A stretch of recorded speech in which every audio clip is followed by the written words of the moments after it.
Deuteronômio, capítulo 18, versículo 1. E nós vamos orar, pedindo que Deus nos abençoe. Diz a palavra do Senhor, Deuteronômio 18, verso 1.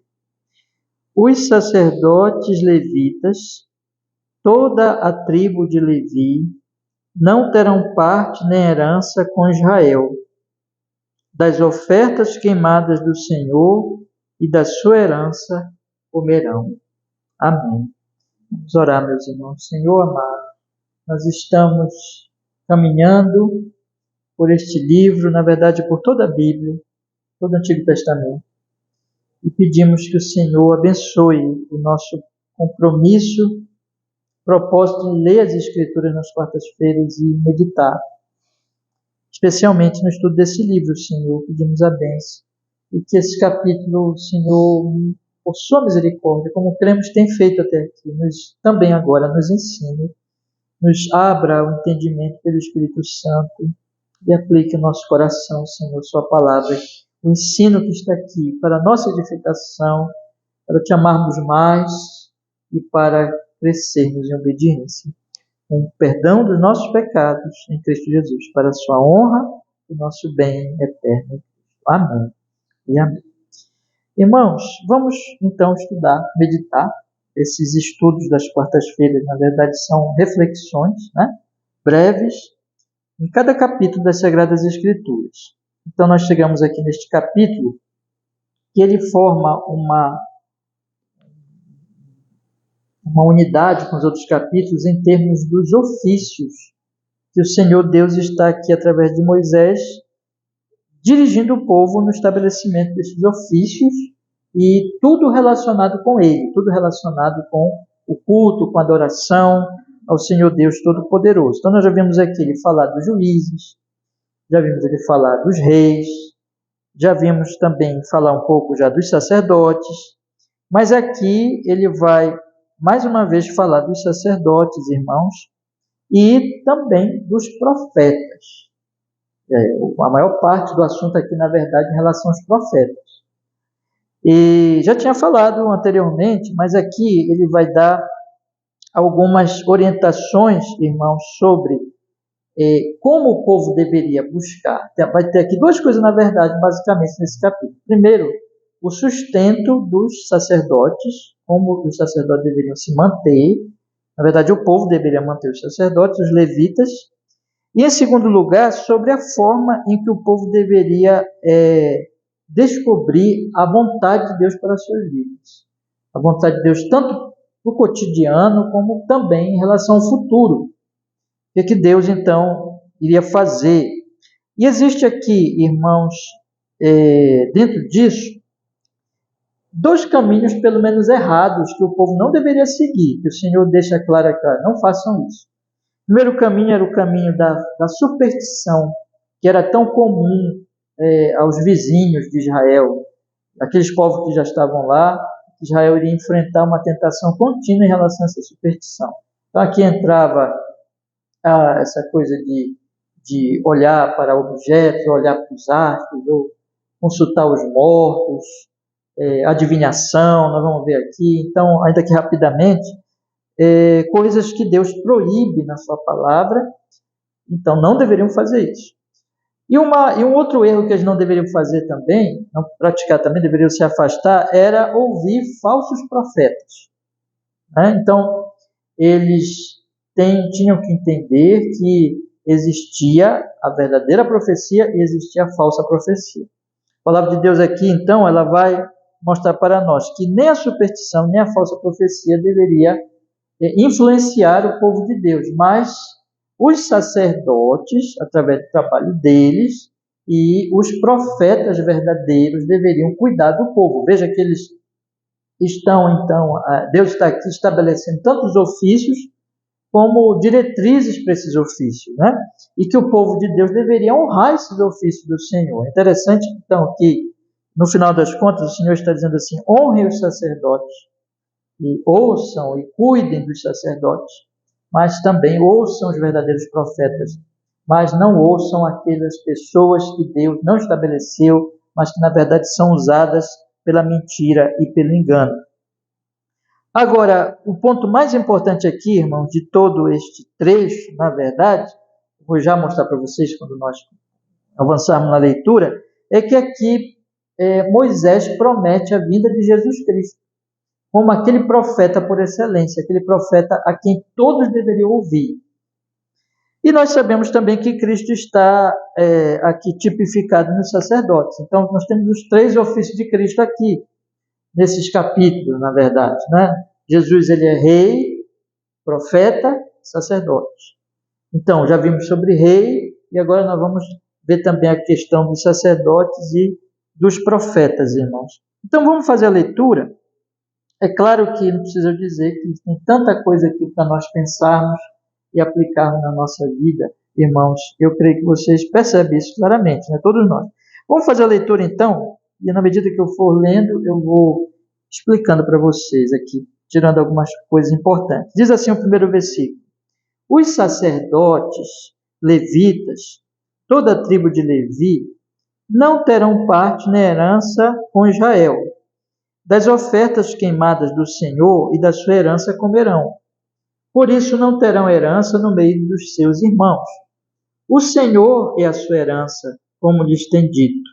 Então, Deus aqui estabelece mais uma vez, lembra mais uma vez, que ele já tinha dito em outros momentos do Pentateuco aqui, da direção que Deus deu para Moisés, na instituição do sacerdócio, dizendo assim, olha, o sacerdote não vai ter uma tribo, não vai ter uma terra para ele, como as outras tribos teriam. Eles vão ser aqueles que se dedicarão a Deus, Deus será a herança deles, e eles então têm que ser sustentados, eles têm que ser cuidados pelo próprio povo. A tarefa dos sacerdotes é importantíssima. Dos sacerdotes, veja o que ele diz aqui, dos sacerdotes levitas e de todo tipo de levita. Tinha o sacerdócio, que era, vamos dizer assim, a elite da tribo, que era aqueles que trabalhavam mesmo diretamente no culto, mas tinha todo o resto da tribo, os levitas, que cuidavam também do culto, mas que eram, irmãos, com certeza também, uma espécie de professores da lei. Eles viviam por todas as tribos e eles, então, deveriam ensinar o povo a lei de Deus. Então, eles tinham essa função, irmãos. Então, como eles eram especialmente dedicados ao culto e ao ensino da lei, eles deveriam ser sustentados. O Senhor era a herança deles. Aqui mostra que o ofício, ele simboliza, irmãos, o que devia ter no coração do povo. Que o povo deveria considerar Deus mais importante que tudo, e não terra, não dinheiro, não as coisas dessa vida. As coisas dessa vida são importantes, claro, nós precisamos de tudo isso, mas elas não podem assumir o lugar de Deus. Na verdade, tudo deve ser para a honra, para a glória do Senhor. Então, os sacerdotes e os levitas, eles eram especialmente exemplos disso. Eles não deveriam buscar o lucro, a riqueza, ainda que nem sempre foi assim, né? Teve corrupção também, claro, do sacerdócio, mas eles deveriam ser modelo daqueles que consideravam assim, Deus acima de tudo. Mas eles tinham que ser sustentados, irmãos. Eles tinham que ser sustentados, porque eles precisavam ser mantidos exatamente por causa da vida deles, evidentemente, pela função tão importante que eles tinham diante do povo de Deus. E como é que eles vão ser sustentados? Vamos ler aqui a partir do versículo 3, diz assim: este, pois, será o direito dos sacerdotes a receber do povo, dos que oferecerem sacrifício, seja boi ou gado miúdo, que darão aos sacerdotes a espádua e as queixadas e o bucho, dar-lhe-ás as primícias do teu grão, do teu mosto, do teu azeite, e as primícias da tosquia das tuas ovelhas. Então, assim que eles deveriam ter parte dos sacrifícios, não é? Então, basicamente, os sacrifícios eram para Deus, tinha sacrifícios que eram totalmente queimados e que não era nem para o sacerdote, nem para ninguém. Havia ali parte que era para os sacerdotes, para os levitas, que participavam ali do culto, e para o próprio povo, né? Então, irmãos, assim eles seriam sustentados. Também eles seriam sustentados pelas primícias do grão, do mosto, do azeite. Então, ali já a parte dos dos vegetais, né? Não somente dos animais, mas também dos vegetais. E assim eles seriam sustentados pelo próprio povo de Deus. Então aqui nós observamos o seguinte, irmãos, tanto os sacerdotes, os levitas deveriam se dedicar a Deus, como o povo inteiro deveria, por amor a Deus, exatamente por causa do Senhor, amar os sacerdotes, amar os levitas e sustentá-los, ser generosos, né? Não serem mão fechada, mas generosos para ajudar e para sustentar o culto ao Senhor. E é claro que isso tem aplicação para os nossos dias também, né? No sentido do quê? No sentido que nós todos devemos amar o Senhor acima de tudo, em Cristo Jesus, e devemos sustentar o culto, né? Hoje, da mesma forma, aqui, como é que o culto é sustentado? Pela generosidade, pela gratidão ao Senhor, em termos de oferta, dízimos e ofertas dos irmãos. Então, tudo isso, irmãos, tem um paralelo, evidentemente, no Novo Testamento. Vamos continuar aqui.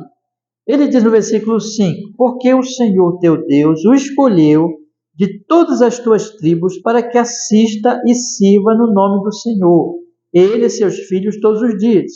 E quando chegar um levita, antes de eu continuar, então veja, o versículo 5 diz, porque o Senhor o escolheu. Então, ele está ali naquele ofício não por vontade própria, mas porque Deus o colocou ali, e ele então dedica a sua vida àquele ofício, e ele serve no nome do Senhor. Ele não deve ser alguém que venha usar aquele chamado para o benefício próprio, em seu nome, mas ele deve fazer tudo para a glória de Deus e servir ao Senhor, fazer tudo em nome do Senhor, ele e seus filhos, né? Porque no caso dos sacerdotes era uma tribo inteira, então passava de pai para filho, e os levitas também, sempre envolvidos ali no culto.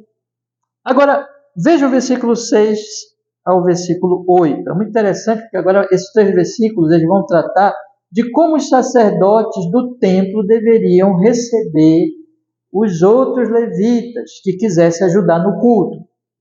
Observe, versículo 6.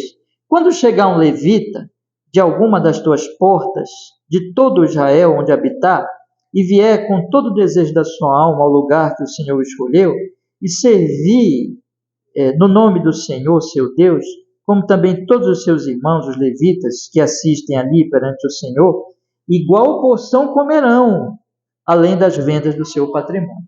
Né? É interessante porque ele está falando aqui, se vier os levitas ali onde vai estar o templo central, o templo, né? Que ainda não existia nessa época aqui, só vai existir, na verdade, lá na época de Salomão, só, muito tempo depois. Mas aqui Deus já está prevendo e dizendo assim, quando chegar um levita de qualquer lugar, de qualquer uma das tuas portas, e vier com desejo da sua alma ao lugar que o Senhor escolheu, ou seja, ele poderia ter ficado na sua terra, ali onde ele já estava ensinando o povo, como eu disse que a função também do levita era ensinar, mas se ele deseja servir ao Senhor no templo, ajudar ele no culto, onde iria ficar o templo, o que os sacerdotes e o que aqueles que já estavam lá deveriam fazer com relação a essa pessoa que voluntariamente quer servir ao Senhor no templo? Ele diz assim, e servir no nome do Senhor, versículo 7, como também todos os seus irmãos, os levitas, que assistem ali perante o Senhor, igual porção comerão, ou seja, os sacerdotes não deveriam dizer assim, não, essa porção aqui é nossa. Não, se vier um levita de outro lugar para servir ao Senhor, igual porção comerão, além das vendas do seu patrimônio, né? Vamos dizer que ele tivesse algum patrimônio, então, e ele vendeu, ele tem ali alguma renda, mas além dessa, os sacerdotes e aqueles que já trabalham no templo não deveriam ser egoístas e desprezar aquele levita que vem de outro lugar e não dar também a devida porção a ele, o sustento a ele. Veja, irmãos, que coisa interessante, porque a palavra de Deus está combatendo aqui, está combatendo a sede de poder e a sede de riqueza. Por quê? Qual era a tentação do sacerdote? Qual era a tentação de quem trabalhasse no culto? Não só naquele tempo, mas também nos nossos dias. O poder. É o poder, e é o dinheiro, e vamos dizer assim, e é a tentativa ali de enriquecer exatamente com aquelas ofertas e com aquelas coisas todas. E se vier alguém ali de fora, não, isso aqui é meu, isso aqui você não vai fazer parte. Deus está combatendo então esse tipo de atitude egoísta, gananciosa, que só quer, na verdade, usar ali a devoção, o culto a Deus para o benefício próprio. Não. Se um levita vier com desejo de servir ao Senhor, esse deve ser recebido e esse deve ter a sua porção também, o seu sustento também ali no culto. Né? Então tem muita coisa que nós poderíamos falar, mas aqui os irmãos percebem como a palavra de Deus aqui, esse princípio que combate sede de poder, sede de riqueza, que muitas vezes nós vemos hoje em nome de Deus também nos nossos dias, e que é totalmente contra, oposto a Deus, ao seu amor, à sua graça, à sua misericórdia, ao santo evangelho de Cristo. Como aqui já no Antigo Testamento fica bem claro. Agora, meus irmãos, a partir do versículo 9, ele vai falar exatamente das abominações, das superstições que o povo deveria evitar, na verdade, não deveria participar de forma nenhuma. Vamos ler aqui. Versículo 9. Quando entrares na terra que o Senhor teu Deus te der, não aprenderás a fazer conforme as abominações daquelas nações. Entre ti não se achará quem faça passar pelo fogo a seu filho ou a sua filha, nem adivinhador, nem prognosticador, nem agoureiro, nem feiticeiro, nem encantador, nem quem consulte a um espírito adivinhador, nem mágico, nem quem consulte os mortos, pois todo aquele que faz tal coisa é abominação ao Senhor, e por estas abominações o Senhor teu Deus os lança fora de diante de ti. Perfeitos serás com o Senhor teu Deus, porque estas nações que hás de possuir ouvem os prognosticadores e os adivinhadores, porém a ti o Senhor teu Deus não permitiu tal coisa. Vejam, irmãos, existe aqui um contraste que Deus está fazendo entre a profecia, a verdadeira profecia, e essas superstições, esses feitiços, essas práticas mágicas que haviam, irmãos, ali nos cananeus, e que, veja, o Senhor diz assim, quando entrais na terra, vocês não se deixem contaminar, vocês não se deixem levar por aquelas práticas, por essas superstições. Ele cita aqui vários tipos de superstições. Ele diz aqui, irmãos, até mesmo fazer passar o filho pelo fogo, que é um absurdo daqueles cultos que tinha naquela época. Adivinhador, prognosticador, agoureiro, feiticeiro, encantador, que consulte um espírito adivinhador, nem mágico, nem quem consulte os mortos. Então, pessoas que praticavam certos rituais para saber, para ter informações sobre o que se deveria fazer e sobre o futuro. Então, vejam, eu quero chamar a atenção de vocês aqui. Elas usariam certos meios que elas tinham ali que interpretar aquela mensagem, que a mensagem não era clara, mas que elas interpretavam por sinais, né? E usavam esses meios, mas também consultavam mortos, espíritos ou mortos. E esses espíritos ou esses mortos, então falariam para elas, trariam direcionamento a elas e falariam de coisas que iriam acontecer. E o Senhor diz assim, não façam isso. Por quê? Porque isso aos meus olhos é abominação. E por causa dessas coisas, a terra vomitou essas nações que faziam essas coisas. O Senhor os expulsou. Então, não façam isso. Vocês estão sendo instrumentos. Você lembra, irmãos, eu já falei várias vezes que o povo de Israel estava sendo instrumento de juízo de Deus contra aquelas nações, expulsando aquelas nações. Então, até mesmo o comentarista antigo, ele diz assim, diz até uma expressão assim, que é interessante, diz assim, como é que o povo de Deus expulsa aqueles que a terra vomita e depois vão lamber o vômito? É uma expressão um pouco forte, irmãos, mas isso quer dizer o quê? Como é que o povo de Deus vai ser usado por ele para trazer juízos por causa dessas coisas e depois vai praticar as mesmas coisas imundas? O Senhor está dizendo, não façam isso. Perfeito, versículo 13, perfeito serás com o Senhor teu Deus. E o Senhor, versículo 14, estas nações elas fazem isso, elas ouvem os prognosticadores, fazem todas essas coisas, mas o Senhor teu Deus não te permitiu tal coisa. Deus nunca disse para vocês fazer isso. Preste bem atenção nisso, irmãos. Deus nunca disse para fazer isso. Ele nunca falou, façam isso. Ele nunca anunciou essas coisas.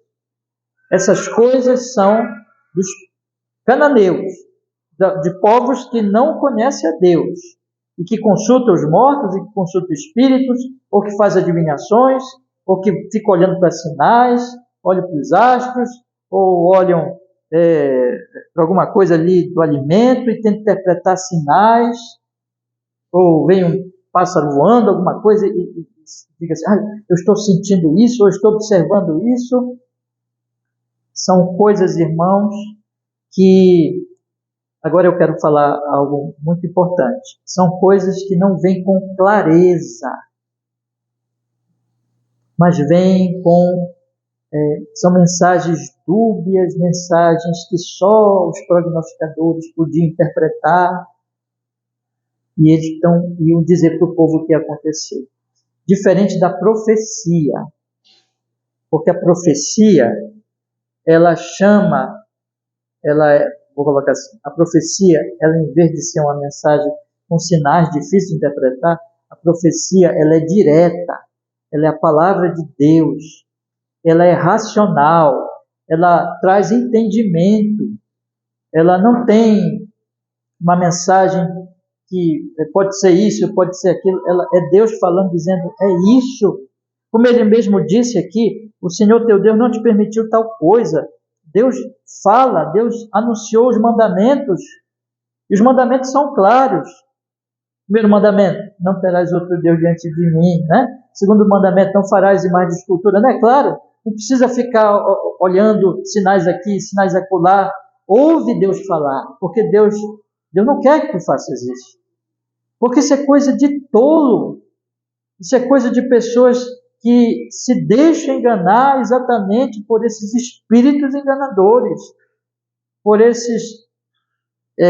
obra do próprio maligno, e de pessoas que querem enganar. Mas Deus não faz isso.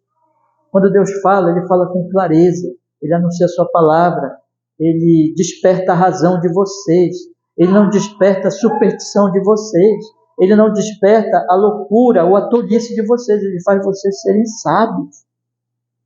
Então o Senhor está dizendo aqui, está fazendo uma diferença entre profecia e superstição. Isso existe nos nossos dias, irmão. Isso existe nos nossos dias. Infelizmente, nós sabemos disso, isso invade até igrejas. No sentido de que as pessoas começam a ficar cheias de superstições, de manias. Olha uma coisa ali, sente uma coisa acolá, e diz assim, isso vai acontecer, e não ouvem a palavra de Deus, que é clara, e que na verdade o que Deus quer é que nós ouçamos seus mandamentos e apliquemos na nossa vida de forma racional. O Espírito Santo nos ilumina. Então veja que o Senhor está aqui fazendo uma diferença entre a sua palavra, a sua profecia e as superstições. O Senhor está dizendo assim, não ouçam e não deem ouvidos, não sigam essas coisas, essas tolices, essas mensagens cheias de sinais e de coisas difíceis de entender. Porque quando eu vou falar a minha palavra, eu vou trazer a revelação para vocês. É claro que isso não significa que as profecias não usarão também também não, tira isso também. Que as profecias não vão usar também de símbolos, usam também, né? Mas não no sentido, irmãos, aqui como nós estamos observando, que são coisas confusas, que só alguns então ali entendem, que não se usa a razão, não. Ainda que a profecia venha, como nós temos visto com Daniel, né? Os animais e todas aquelas coisas, mas são meios de Deus trazer a sua mensagem racional, aquilo que ele vai fazer, aquilo que ele vai estabelecer. Agora, veja, a partir do versículo 15 ao versículo 22, o Senhor vai alertar de outro perigo. O Senhor está dizendo aqui, olha, faça a diferença entre profecia e as superstições. Profecia, ela é clara, desperta a razão, é Deus falar com vocês diretamente. Mas existe o perigo dos falsos profetas. E veja o que Deus vai dizer aqui. Vamos ler a partir do versículo 15. O Senhor teu Deus te levantará um profeta no meio de ti, de teus irmãos como eu. A ele ouvireis. Conforme a tudo que pediste ao Senhor teu Deus em Horebe, no dia da Assembleia, dizendo, não ouvirei mais a voz do Senhor teu Deus, nem mais verei este grande fogo, para que não morra. Então o Senhor me disse, falaram bem naquilo que disseram. Eis, lhe suscitarei um profeta do meio de seus irmãos, como tu, e porei as minhas palavras na sua boca, e ele lhes falará tudo o que eu lhes ordenar. Vamos dar uma paradinha aqui, que eu quero explicar algumas coisas para vocês. Eu disse que a profecia é diferente dessas superstições, porque as superstições fica ali o prognosticador, o adivinho, ele fica dizendo aqui, isso significa tal coisa, aquilo outro significa outra coisa, e nada é claro. A profecia não, a profecia vem com clareza, é Deus falando, é isso aqui e pronto. Tá? Mas tem um outro elemento da profecia, que vamos dizer assim, complementa o trabalho do sacerdote. O que vai acontecer aqui, meus irmãos?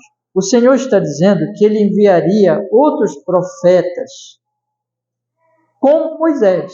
Moisés era um profeta. Moisés era aquele que recebia a palavra de Deus e dava a palavra de Deus ao povo. E Moisés, então, nessa sua função profética, deu toda a lei para o povo. A lei cerimonial, a lei civil e a lei moral. Eu não preciso explicar essas coisas, que o irmão já sabe a diferença, né? Mas se alguém tiver dúvida ainda, a lei cerimonial, a lei do culto, como eles deveriam fazer o culto. A lei civil eram as leis de Israel como uma nação, e a lei moral são os 10 mandamentos. Pois bem, o sacerdote, ele iria explicar essas leis. Essa era a função do sacerdote. O sacerdote não era profeta. Vocês estão entendendo a diferença entre o profeta e o sacerdote? Porque o sacerdote ele ia pegar a lei e explicar o que o profeta já tinha revelado. Mas ele não recebia profecia. Ele só explicava a lei. Agora o profeta não. O profeta era aquele que Deus falava com ele e ele então dizia, assim diz o Senhor. E quando Deus falava com ele, nós vamos observar isso nos profetas que virão depois, é que geralmente qual era a função do profeta? Era explicar a lei e aplicar a lei na vida do povo naquele momento e dizer também, além disso, né, para chamar o povo ao arrependimento, mostrar os pecados do povo ali que estava acontecendo, os profetas faziam isso, mas também falar de coisas que iriam acontecer, e que nós estamos estudando muito isso em relação a Daniel agora. Então, o que o Senhor está dizendo aqui, vocês percebem a diferença entre sacerdote e profeta? O sacerdote, ele explicava a lei ali, ele não recebia nada direto de Deus, ele só explicava a lei do Senhor, mas o profeta não, recebia uma mensagem direta para Deus, que tinha a ver com a lei, mas era aplicada naquele momento para a vida do povo, era um chamado arrependimento, era um chamado obediência, e também sobre coisas que iriam acontecer no futuro. Essa era a função dos profetas. O que o Senhor está dizendo aqui, então, é que esses profetas é que o povo deveria ouvir em vez dos prognosticadores. Então, as pessoas querem saber o futuro, não vai ouvir o agoureiro. Vai ouvir quem? Profeta. Não vai ouvir o adivinho, não. Vai ouvir quem? O profeta. Vocês estão percebendo? É isso que Deus está falando aqui. E ele está dizendo o seguinte: haverá um profeta igual a Moisés.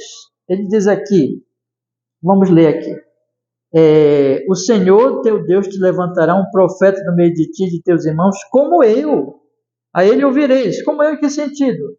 E vai ser como Moisés, alguém que recebeu a palavra e dizia a palavra do Senhor, que tinha recebido diretamente. E o que isso se refere, irmãos? Isso se refere para toda a sucessão profética em Israel. Que Deus iria dar profetas que iriam falar em nome dele, e é por isso que nós temos Isaías, Jeremias, Ezequiel, Daniel, todos esses profetas que o Senhor foi dando ao seu povo ao longo da história do Antigo Testamento. Tá? Mas, meus irmãos, o Novo Testamento vai interpretar essa palavra de Moisés como uma profecia a respeito do profeta dos profetas. Quem é o profeta dos profetas? Jesus. Então o Novo Testamento vai dizer assim: essa profecia é sobre o profeta igual a Moisés. E, na verdade, superior a Moisés. Porque se vocês forem pensar, Moisés é superior a todos os profetas do Antigo Testamento. Não tem ninguém como Moisés. Ninguém. Moisés estabeleceu o culto, Moisés deu a lei moral, Moisés, não foi Moisés, Deus deu através de Moisés, mas Moisés é especial. Moisés é um tipo de Cristo. Tipo daquele profeta que traria a nova aliança, que traria a luz plena, o verbo de Deus. Hebreus capítulo 1, verso 1, tendo o Senhor antigamente falado por seu servo de várias maneiras, por várias formas, agora nos falou por meio de quem? Do Filho. O Filho é o profeta. Então, o que o texto aqui está prometendo, irmãos, é a vinda deste profeta, que Moisés é um tipo desse profeta, que nenhum outro profeta depois foi semelhante a Moisés. Moisés é especial, mas porque ele é um tipo de Cristo. E quando Cristo viesse, o povo teria que ouvir Cristo. E, na verdade, vocês lembram de João capítulo 1, que diz: no princípio era o Verbo, e o Verbo estava com Deus, e o Verbo era Deus. E o Verbo era a luz dos homens. Ele é a luz dos homens. Quer dizer, que, na verdade, Jesus já estava falando através de Moisés. Que Jesus já estava falando através de todos os profetas. Na verdade, o profeta Jesus é que falava por esses profetinhas aqui, irmãos, humanos, imperfeitos, limitados. É Jesus. Então, o que o Senhor está falando aqui, em outras palavras, vocês percebem? Não ouçam os que consultam mortos, não ouçam os adivinhadores, não ouçam os prognosticadores, não ouçam agoureiros, não ouçam essas superstições, ouçam o profeta. Ouçam a minha palavra. Ouçam, porque ali vocês vão estar seguros. E essa palavra vem numa sucessão no Antigo Testamento de vários profetas que o povo de Israel deveria ouvir. Então, enquanto o sacerdote ele estaria explicando a lei, aplicando a lei, o profeta estaria fazendo uma aplicação mais, digamos assim, incisiva da lei, chamando o povo ao arrependimento e mostrando o que iria acontecer ainda. Inclusive a vinda de Jesus Cristo. Eu não preciso dizer aos irmãos, vocês conhecem a Bíblia, são crentes antigos, sabem, por exemplo, da profecia de Isaías sobre a vinda de Jesus, as profecias de Jeremias, profecia de Daniel. Então, todos estavam apontando para Jesus, e que o Senhor está dizendo é o seguinte: olha, ouçam a profecia. A profecia vem, é Deus falando com vocês. Mas ainda assim tinha o perigo, porque tinha falsos profetas. Como é que o povo deveria fazer a diferença entre o falso profeta e o verdadeiro profeta? Veja o que ele diz no versículo 19. E será que qualquer que não ouvir as minhas palavras que ele falar em meu nome, eu requererei dele. O Senhor enfatiza aqui que todo aquele que não ouvir esse profeta, que ele colocaria as palavras dele na sua boca, Eu já li o 18? Já, né? Ele colocaria as palavras dele na sua boca, lhes falaria tudo o que ele lhes ordenar, qualquer que não ouvisse, o Senhor requeriria dele, que Jesus diz isso sobre si mesmo, que diz que quem não ouve a ele não ouve o Pai, quem não crê nele não crê o Pai, ele diz isso no Novo Testamento. Agora no versículo 20 ele vai falar do falso profeta. Ele diz assim: porém, o profeta que tiver presunção de falar alguma palavra em meu nome, que eu não lhe tenha mandado falar, ou que falar em nome de outros deuses, esse profeta morrerá. Aqui está. Qual é o falso profeta, irmãos? O falso profeta é aquele profeta que falar o que Deus não falou e dizendo que Deus falou, dizendo em seu nome o que eu não lhe mandei falar. Então está aqui o primeiro teste para ver se o profeta é verdadeiro. O profeta verdadeiro nunca vai contrariar a própria palavra de Deus. Vamos lembrar de Deuteronômio capítulo 13. Deuteronômio capítulo 13 diz: se vier um profeta e dizer, vai acontecer tal coisa, e a coisa acontecer, mas ele dizer assim, então, vamos adorar os outros deuses dos povos, falso profeta. A primeira característica do falso profeta é que ele não ensina verdadeiramente a palavra de Deus. Ele contraria a palavra de Deus. A outra característica do falso profeta, que está aqui no versículo 20, é que ele fala em nome de outros deuses. Esse profeta morrerá. Qualquer homem ou qualquer mulher que falar não do Deus das Escrituras, não de Javé, não do Senhor, Criador, Provedor e Redentor, mas começar a anunciar outro Deus, um ídolo, falso profeta. A este o povo não deve ouvir. Então, qual é, irmãos? Primeiro, aquele que contraria a palavra. Segundo, aquele que anuncia um outro Deus. Mas o Senhor dá ainda um outro teste para o profeta. Versículo 21, veja. E se disseres no teu coração, aqui esse teste é o que ele anuncia mesmo como teste aqui do capítulo 18. E se disseres no teu coração, como conhecerei a palavra que o Senhor não falou? Quando o profeta falar em nome do Senhor, e essa palavra não se cumprir, nem suceder assim, esta é a palavra que o Senhor não falou. Com soberba a falou aquele profeta, não tenhas temor dele. Está aqui o teste, mais um teste que o Senhor Deus dá. O Senhor diz assim: se o profeta falar alguma coisa, que alguma coisa vai acontecer, e não suceder, falso profeta. Então, se nós pegássemos, irmãos, e colocássemos na história da igreja cristã esse teste, muita gente que o povo ainda hoje acredita que é profeta, facilmente você pode identificar falso profeta. Então, o que o Senhor está colocando aqui? Alguns testes para nós. Ele está dizendo primeiro o seguinte: olha, não ouçam os supersticiosos, não ouçam os adivinhadores.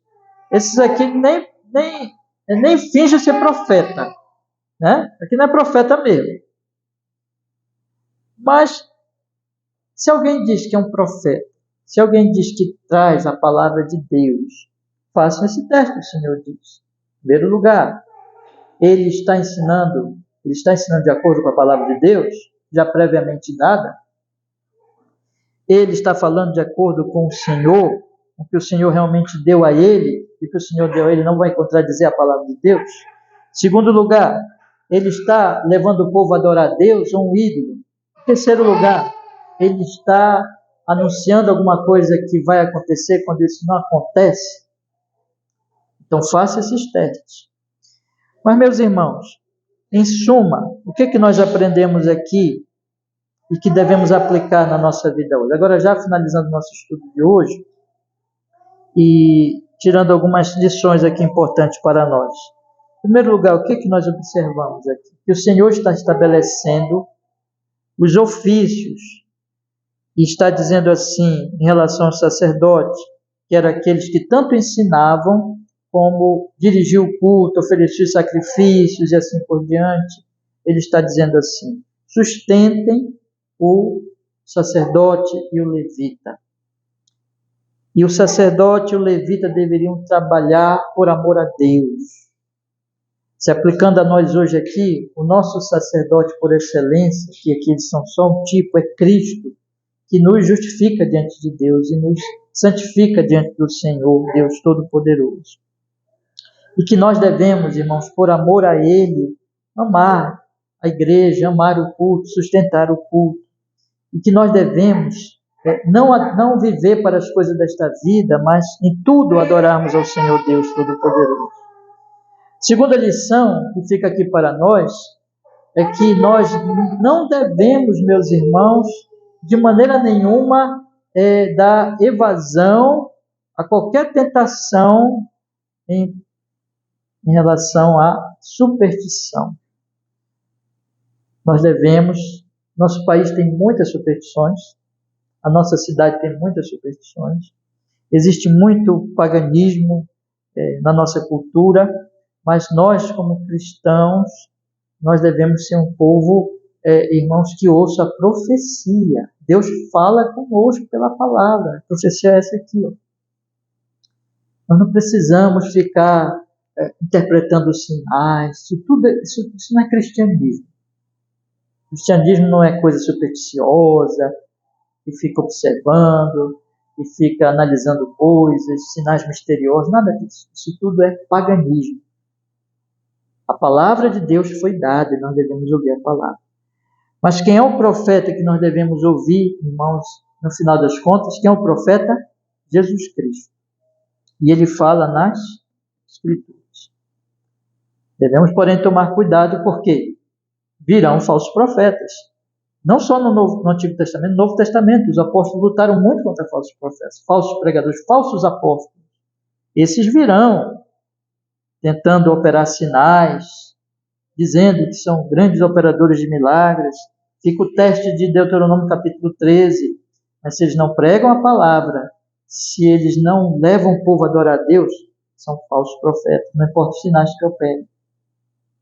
Se eles, enfim, não ficam firmes no verdadeiro evangelho e não levam o povo a adorar a Deus em Cristo Jesus, falsos profetas. E se eles prometem que vai acontecer coisas e que essas coisas não acontecem, também falsos profetas. Enfim, aqui está essas orientações bíblicas. Que Deus nos ajude, Deus nos dê graça para nos aplicarmos na nossa vida, nos nossos dias hoje. Amém? Vamos orar? Vamos pedir que o Senhor, pelo Espírito Santo, aplique a sua palavra na nossa alma, irmãos, que nós temos aprendido hoje à noite.